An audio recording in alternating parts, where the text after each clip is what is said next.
दे दीजिए।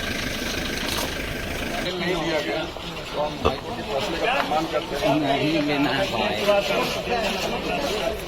ये बिल्कुल सरकार की कोशिश समझी साजिश है जिसके तहत हमें निशाना बनाया गया, परंतु आने फोटो खींचो ना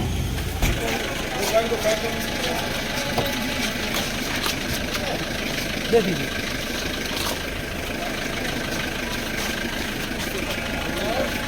चलेंगे लेकिन वहाँ होने को नहीं भेजेंगे।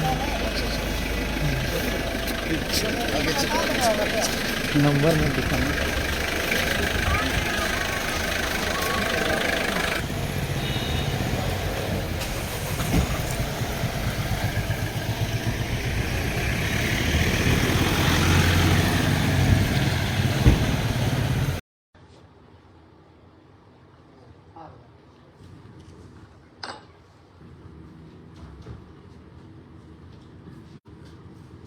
सभी प्रेस और मीडिया के सम्मानित साथियों को मेरा खतियानी जोहार। आज मैं न्यायालय के सम्मान में आत्मसमर्पण कर रहा हूं और जैसा कि आप सबों को विदित है कि 2/5/2023 को माननीय न्यायालय के द्वारा कहा गया कि जो हमारे पूर्व में एक सोनाहातू थाना कांड संख्या 42/2006 जिसमें कि तत्कालीन आलोक कुमार, और साजिश मैं इसलिए कहता हूं, षड्यंत्र मैं इसलिए कहता हूं क्योंकि उस वक्त जो तत्कालीन सीओ के द्वारा अपना सबमिशन था एफआईआर में, जो उन्होंने अपनी बातों का जिक्र किया, उसमें कहा गया था कि अमित के द्वारा जान मारने की धमकी दी गई, जान मारने की नीयत से गले में रस्सी का फंदा डालकर प्रयास किया गया। अमित 12 इंच का चाकू लेकर आया था, अमित डंडा लेकर आया था और अमित ने हमारे पैसे को छीनने का काम किया। हम आपको थोड़ा सा इस घटना का जिक्र करते हैं जो कि हमारे कोर्ट में जो मामले चले और हमारे कोर्ट में जो दर्शाए गए। जब्ती सूची जो प्राप्त हुआ, जब्ती सूची में पता चला कि ये 2006 की घटना थी और 2006 की घटना जब आप जानते हैं तो फिर 2007 का नोट, ये जो मामला आया 2007 का नोट मिला जब्ती सूची से। अगर 2006 की घटना थी तो 2006 या 2006 से पहले की नोट बरामदगी होनी चाहिए थी, जब्ती सूची में आने चाहिए थे। और दूसरी बात है, जब उन्होंने कहा कि अमित चाकू लेकर आया था तो 12 इंच का चाकू जो कि लिखा गया था एफआईआर में, जबकि वहां मिला 6 इंच का चाकू और वो भी नया चाकू। और फिर डंडे भी जो लाए गए थे, हम तो कहेंगे कि सारे के सारे डंडे एक साइज के थे और जो कि खरीदे गए थे, उनकी गांठों में हरापन था। तो ये सारी चीजें थी और वीडियो के माध्यम से कहा गया कि मैंने उस घटना को स्वयं देखा, प्रत्यक्षदर्शी था, परंतु उसने वो वीडियो साहब जो डांग जी थे तत्कालीन वीडियो, वो डीआरडीए के बैठक में शामिल थे। तो ये तमाम चीजों को देखते हुए एक बार तो कहीं ना कहीं जज ने कह दिया था, दिवाकर पांडे जी ने, कि ये कैसी उलट गया। उस वक्त मैं था कोर्ट में, परंतु शायद जज साहब को ये लगा होगा कि कहीं ना कहीं मैं दोषी हूं, इसलिए मुझे 2 साल की सजा दी गई और हमारी विधायकी चली गई थी 23 मार्च 2018 को। उसके आलोक में हमने अपील कर रखा था हाईकोर्ट में और ये हाईकोर्ट से 2/5/2023 को मुझे थोड़ी सी रिलीफ मिली और जो 2 साल की सजा थी उस सजा को घटाकर 1 साल में तब्दील किया गया। तो उस निमित्त मुझे जेल जाना है। न्यायालय का सम्मान मैं करता हूं, सदैव करता आ रहा हूं। और एक जो दूसरा मामला था कि 3 अगस्त 2022 को हम लोगों ने विधानसभा घेराव का कार्यक्रम रखा था पार्टी की ओर से, खतियानी झारखंडी पार्टी की ओर से, और उस घेराव का एकमात्र मकसद था खतियान के आधार पर स्थान नीति बने, खतियान के आधार पर नियोजन नीति बने। और उसी निमित्त हमारा घेराव कार्यक्रम था। पूरी तरीके से लोकतांत्रिक तरीके से शांति व्यवस्था को कायम रखते हुए इस घेराव कार्यक्रम का हम लोगों ने हिस्सा बनने का काम किया। लेकिन कहीं ना कहीं सरकार की मंशा क्लियर नहीं थी, साफ नहीं थी, उनकी मानसिकता गलत मानसिकता के कारण हमारे ऊपर सरकार की ओर से केस किया गया और केस करने के बाद में जो हमारे सिविल कोर्ट और हाई कोर्ट में जो हम लोगों ने बेल की अपील की, तो हाई कोर्ट से भी हमें बेल नहीं मिला, सिविल कोर्ट से नहीं मिला और हाई कोर्ट से ये निर्देश दिया गया कि आप समर्पण करें, उसके बाद ही आपको बेल मिलेगा। तो उसके निमित्त भी हम लोग जेल जाने का काम करेंगे। तो आज का दिन बंधुओं, मैं आप लोगों को इसलिए आमंत्रित किया हूं कि आज मैं समर्पण कर रहा हूं और इन दोनों जो न्यायालय की जो फैसले आए हैं उस फैसले का मैं सम्मान करता हूं और कहीं ना कहीं आज ये जो सरकार है, सरकार के मंसूबे गलत हैं और आज आंदोलन और आंदोलनकारियों की जो स्थिति बनी हुई है इस राज्य में काफी तकलीफदेह है, पीड़ादायक है। हमारे यहाँ जो भी हक हकूक की बातें करने वाले व्यक्ति हैं, जो भी आंदोलनकारी साथी हैं या फिर पहले भी रहे हैं, उनके साथ नाइंसाफी हुई है। सदियों से यही होता चला आया है, वर्षों से यही होता चला आया है और वर्तमान समय में जो सरकार जो हमेशा ही कहते रही है कि हम माटी की पार्टी है, उसके जरिए भी यही किया जा रहा है। ये तो हमेशा ही कहते थे कि आंदोलनकारियों को हम सम्मान देते हैं, चाहे झारखंड हो या फिर झारखंड हित में जो लड़ता हो, परंतु तकलीफ की बात है कि ऐसे पार्टियां आज सत्ता में बैठकर मगरूर हो चली है और सत्ता मत में चूर है। हम आपको बता दें कि विगत 11 फरवरी 2023 से हमारी पार्टी की ओर से आयोजित खतियानी मैराथन, जिसमें कि हाफ मैराथन का कार्यक्रम हर एक विधानसभा में चलाया गया, जिसका कि मैं हिस्सा रहा। हमने हर एक मैराथन में अपना भाग लिया और हम आपको बताएं कि हमारे खतियानी साथियों ने 2709 किलोमीटर की दूरी को हंसते हंसते दौड़कर पूरा किया और एकमात्र मकसद था कि हम अपने पैरों को तकलीफ देते हुए अपनी व्यथा को प्रकट करते थे माननीय मुख्यमंत्री हेमंत जी के समक्ष, जो आज सत्ता में बैठे हुए हैं। और एकमात्र यही हमारा डिमांड होता था कि खतियान के आधार पर स्थान नीति बने, खतियान के आधार पर नियोजन नीति बने, ताकि हमारे यहाँ के युवा युवती, हमारे यहाँ के छात्र छात्राओं को उसके उज्जवल भविष्य हेतु नौकरी मिल सके, उसको मान सम्मान के साथ जीने का हक मिल सके। आज इन 22 सालों में हमें हमारा नाम नहीं मिला कि हम झारखंडी हैं।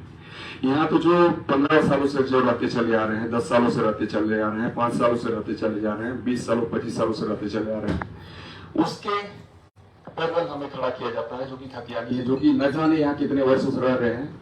ये ना हमें पता है, ना हमारे बाप दादाओं को पता है। और ऐसे में हमारे समानांतर किसी को खड़ा किया जाना ही तकलीफ दे है, क्योंकि ये झारखंड हमारे खतियानियों के लिए बना है, ना कि किसी दूसरों के लिए बना है। मैं किसी पार्टी का विरोधी नहीं हूँ, बाकी व्यक्ति हैं, आए सम्मान के साथ यहाँ पर बिजनेस व्यापार करें, लेकिन जो हमारा हक है, खतियानियों का हक है, निसंदेह उस पर कटौती नहीं होनी चाहिए। प्रथम प्राथमिकता, अंतिम प्राथमिकता भी हमारी खतियानी बननी चाहिए। मैं तो रोज के रोज यही कहता हूँ कि खतियान के आधार पर हमारा ही व्यक्ति शीर्ष पर भी बैठेगा। मतलब झारखंड में जितनी भी विभाग है, हर विभाग में जितनी भी कुर्सियां हैं, कुर्सियों में बैठने वाला व्यक्ति चाहे अफसर का है या फिर चपरासी का हो, हमारे खतियानी होंगे। क्योंकि ये खतियानी की बात है, हमारे झारखंडियों की बात है। खतियानी मतलब ये हमारे झारखंडी होते हैं और दूसरे व्यक्ति को हम कतई मंजूर नहीं करेंगे। और इसी निमित्त इस सरकार का भी यहाँ पर सत्ता संभालना हुआ है। यहाँ पर हेमंत जी की सरकार जो बनी है, हर चुनाव सभाओं में इन्होंने यही कहने का काम किया, अपनी बातों को लोगों के समक्ष रखने का काम किया कि जैसे ही हमारी सरकार बनेगी, पूर्ववर्ती सरकारों के द्वारा जो नीतियां लाई गई है, तमाम नीतियों को हम रद्द करते हुए हम नई नीति, हमारे यहाँ बेरोजगारों की फौज खड़ी होती चली जा रही है और रोजगार आज सबसे बड़ा मुद्दा है। भुखमरी हमारे बीच कायम है, गरीबी। हम तो ये कहें कि अगर हम कह रहे हैं कि झारखंड हमारा सबसे संपन्न राज्य है और हम यहाँ के सबसे गरीब व्यक्ति हैं, पिछड़े हैं, शोषित हैं, तो इस बात में कोई गुरेज नहीं होगा। झारखंड में जो नीति हमें मिलनी चाहिए थी, नहीं मिली और आज सरकार कहीं ना कहीं अपनी ही प्राथमिकताओं में व्यस्त है। उनकी प्राथमिकता क्या है? उनकी प्राथमिकता है आवास बनाना अपने लिए। गाड़ियां, महंगी महंगी गाड़ियां खरीदना अपने लिए वैसे वैसे दलालों को जगह पर नियुक्त करना, अपने फायदे के लिए गलत गलत ब्यूरोक्रेट को, IAS IPS को नियुक्त करना, ताकि वो रोज के रोज धनोगाही कर सकें और यहाँ के सत्ता संभालने वाले शीर्ष नेतागणों को उसके पॉकेट भर सके, उसके बैंक बैलेंस बढ़ा सके, उसके घरों में पैसे जमा कर सके। ये आज उनकी प्राथमिकताएं रह गई है, जो कि तकलीफ दे। हम आपको बताना चाहें कि आज जो ये निजी क्षेत्र हैं, हमारे यहाँ पर जितने भी निजी क्षेत्र हैं, तमाम निजी क्षेत्र आज व्यस्त हैं हमारे संसाधनों को कैसे लूटे, और वो लूटने में व्यस्त हैं। हमारे जो पदाधिकारी हैं, हमारे जो आला अधिकारी हैं, वो सिर्फ और सिर्फ कमीशन खोरी में व्यस्त हैं। हमारे जो थाना है, ब्लॉक है, अंचल है, जिला के मुख्यालय हैं, इस बात को आप लोग भी जानते हैं कि आज के समय में कहीं भी किसी जगह बगैर पैसे कोई काम नहीं होता है। और इन सारी चीजों पर शिकंजा कसने की सरकार आवश्यकता महसूस नहीं करती है, क्योंकि सरकार इन सारे कारनामों में लिप्त है। सरकार को सिर्फ पैसे की चिंता है। आज कहीं ना कहीं आप देख रहे हैं जिस तरीके से हमारे झारखंड बदनाम हो रहा है और हमारा झारखंडी बदनाम हो रहा है। हम तो कहेंगे ये जो प्रवर्तन निदेशालय है, ये रोज की रोज नए नए खुलासे कर रहे हैं। आज किसी अफसर को जेल हो रहा है, कल किसी अफसर को जेल हो रहा है। पूजा सिंघल, छवि रंजन, वीरेंद्र राम जैसे लोग जा रहे हैं। जो दलाल वर्ग हैं, प्रेम प्रकाश, पंकज मिश्रा, विशाल चौधरी, ऐसे लोग रोज के रोज जेल जा रहे हैं और न जाने कितने लोग कतार में खड़े। आने वाले दिनों में आप देखेंगे कैसे हमारे यहाँ के नेता, ब्यूरोक्रेट और भी लोग जेल की कालकोठरियों में जाएंगे। तो ये तकलीफ देह है, इस वास्ते हमारा झारखंड अलग नहीं हुआ था। और हम आपको बताएं कि ये जो आउटसोर्सिंग के साथ हमारे झारखंड में खेल खेला जा रहा है, तकरीबन 6 से 7 लाख आउटसोर्सिंग वर्कर हमारे यहाँ पर आ गए हैं। और ये तमाम ऐसे लोग हैं जो कि योग्यता, जो कि अपनी अहर्ता को पूरा भी नहीं करते हैं, और वो किसी न किसी तरीके से अपना सर्टिफिकेट प्रस्तुत करके हमारे इस राज्य में नौकरी कर रहे हैं। और इस नौकरी में ठेकेदार शामिल है, हमारे यहाँ की सरकार शामिल है। अगर किसी को 23,000 की नौकरी चाहिए, हम तो कहेंगे स्वास्थ्य विभाग में ये सारा खेल खेला जा रहा है। और जो दूसरे विभाग है तो 23,000 25,000 की नौकरी में महज उसे 13,000 रुपये दिए जा रहे हैं, और बाद बाकी पैसों का नंबरबांट हो रहा है। और यहाँ की जो सिस्टम है, जो व्यवस्थाएं हैं, इस व्यवस्था को हम क्या कहें, ऊर्जा विभाग एक ऐसा विभाग है जो कि हमारे महत्वपूर्ण विभाग है। ऊर्जा विभाग के जो एक व्यक्ति हैं जो कि चीफ इंजीनियर है, वही व्यक्ति हमारा यहाँ का GM भी है। वही व्यक्ति TVNL के MD को भी संभाल रहा है, MD पद को। तो एक एक व्यक्ति 3-3 पदों को संभाल रहा है, जो कि कहीं ना कहीं दागी व्यक्ति रह चुका है। तो ऐसे लोगों के द्वारा चलाए जा रहे हैं। शिक्षा विभाग की वही स्थिति है। हमारे यहाँ की शिक्षा क्या है?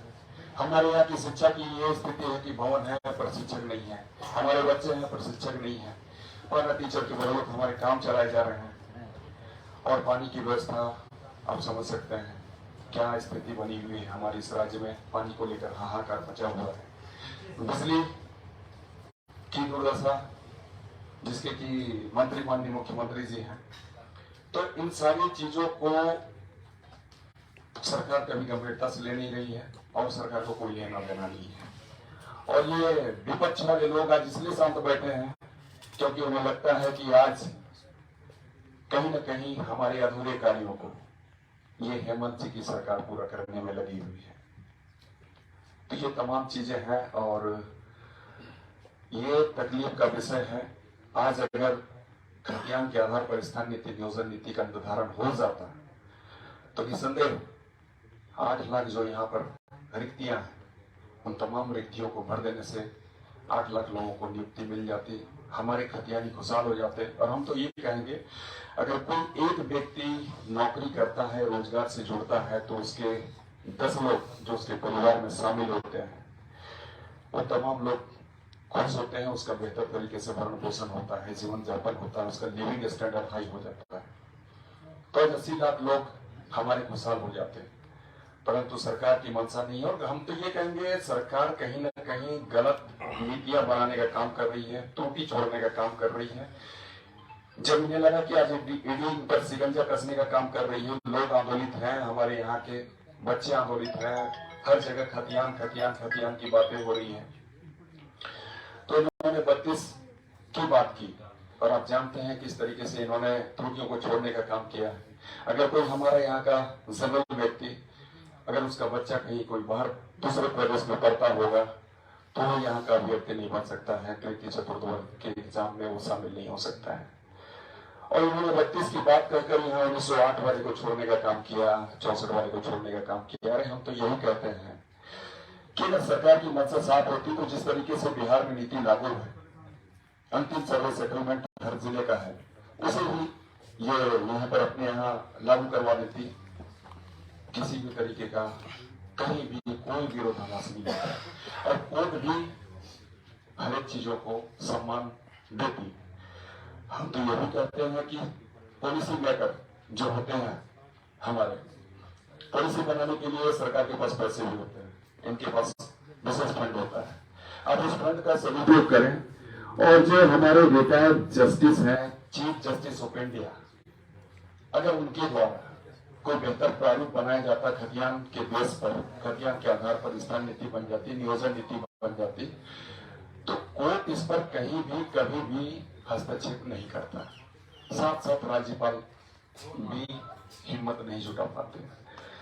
परंतु ये सरकार की मंशा स्पष्ट नहीं है, और सरकार की गलत नीतियों का हम सदैव विरोध करते आए हैं। हमारे यहाँ के जो भी खतियानदारी हैं, वो भी विरोध इसलिए करते हैं क्योंकि वो जानते हैं कि हमारे पूर्वज कहीं ना कहीं हर एक गलत चीजों का विरोध करते चले आए हैं। चाहे वीर बिरसा की बात करें, सिद्धू कान्हू चांद भैरव नीलांबर पीतांबर की बात करें, हम सिंह भिखारी की बात कर ले, या फिर रामदेव मुंडा की बात कर ले, निर्मल महतो जी की बात कर ले, विनोद बाबू की बात कर ले, या फिर हम सीपू सोरेन जी की बात कर ले, हमेशा ही गलत चीजों का विरोध करते हैं। इसलिए खतियानियों के खून में वो जोश है, जुनून है, जिसे कभी कोई कम नहीं कर सकता है। तो इन सारी चीजों को लेकर मैं मुखरता के साथ में हमेशा ही अपनी बातों को रखता रहा हूं। चाहे वो कोई भी ब्यूरोक्रेट हो, सरकारी अधिकारी पदाधिकारी क्यों ना हो, अगर गलत है तो गलत है, उसका विरोध मैं करूंगा। इसके लिए मुझे एक बार नहीं, 2 बार नहीं, हालांकि हमारा जेल आना जाना होता रहा है। 2003 से 2004 तक गलत तरीके से जिस बच्चे को मैं बचाने को लेकर आगे बढ़ा, उसी बच्चे का मर्डर केस, सुधीर साहब जो कि रांची कॉलेज में घटना घटी थी, उसका मर्डर केस हम तक लाया गया, जो कि तकलीफ दे था। अर्जुन मुंडा जी की सरकार थी, और उस वक्त हमें 1 साल जेल में रहना पड़ा था। फिर इसी तत्कालीन सीओ जो हमारे 2006 में थे, उनके द्वारा जो हम पर केस लाया गया, वो 2006 की बात थी। उस वक्त मैं 2-3 महीने जेल में था। आज फिर से मैं अपनी मुखरता के कारण, गलत चीजों के विरोध के कारण आज फिर से मुझे जेल जाना पड़ रहा है।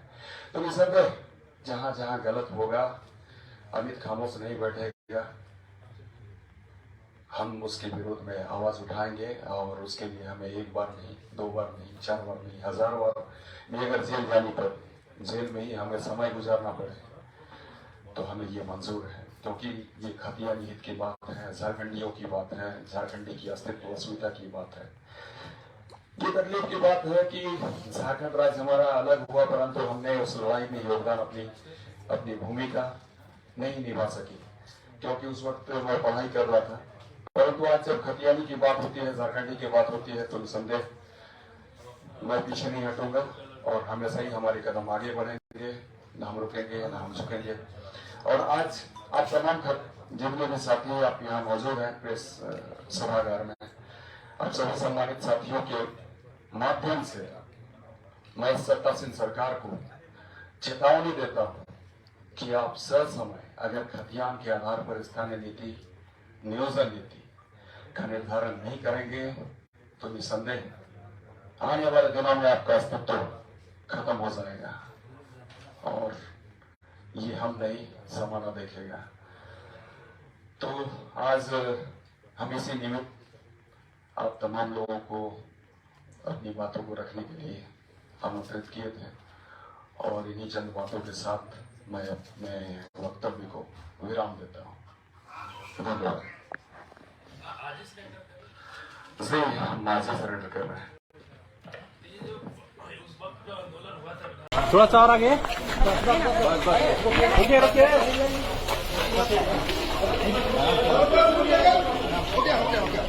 आराम से जेल जा रहे हैं। जी बिल्कुल, खतियान और खतियानी के हित में जो भी हमें करना पड़े हम तो करेंगे ही। एक नहीं 100 बार जेल जाने पड़े हम जाएंगे। ठीक है, चले। किस मामले में जा रहे हैं हमें? चले चलते चलते। ये विधानसभा का जो घेराव का मामला था उस मामले में हमें बेल नहीं मिली हाईकोर्ट से भी और इसको लेकर हाईकोर्ट के फैसले का हम सम्मान करते हैं और इसलिए हम जा रहे हैं। तो सबसे पुराना मामला था जो कि 2006 का था। अरे आराम से आराम से।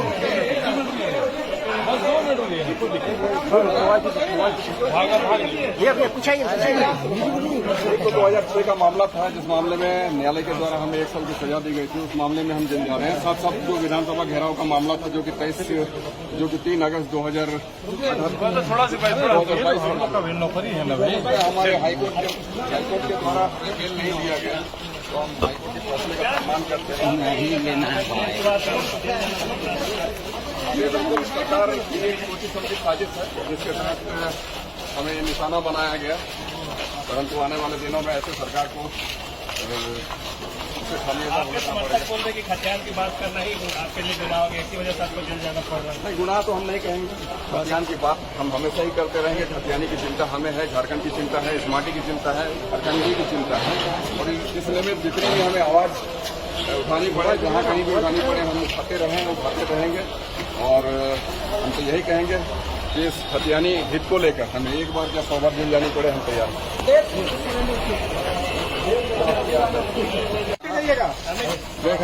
बाय कर दीजिए।